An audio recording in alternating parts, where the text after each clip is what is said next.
பாண்டவர்களின் தந்தையான பாண்டு பிறந்த பிறகு சத்தியவதி இன்னொரு குழந்தை அருளுமாறு வேதவியாசர் கிட்ட கேட்குறாங்க. வியாசரும் சம்மதிக்கிறாரு. சத்தியவதி விசித்திரவீரியனின் முதல் மனைவியான அம்பிகையை வியாசரிடம் இல்லறம் நடத்த சொல்கிறாங்க. ஆனால் அம்பிகைக்கு விருப்பமில்லை. சத்தியவதி கிட்ட என்ன சொல்கிறதுன்னு தெரியாமல் சம்மதிச்சுட்டு அவங்களுடைய மாளிகைக்கு போகிறாங்க.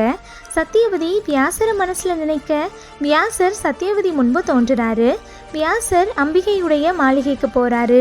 ஆனால் அம்பிகை வியாசருடைய விகார தோற்றத்துக்கு பயந்து தன்னுடைய பணிப்பெண்ணை ஆடை மற்றும் ஆபரணங்களால் அலங்கரித்து அனுப்பி வைக்கிறாங்க.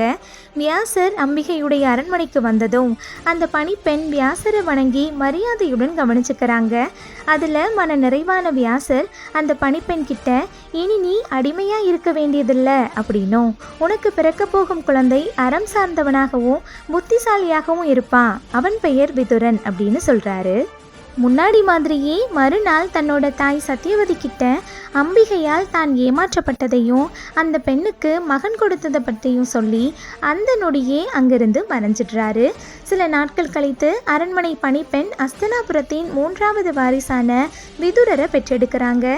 அறநெறிகளில் சிறந்தவரான விதுரன் திருதராஷ்டிரனுக்கும் பாண்டுவுக்கும் இளைய சகோதரர்.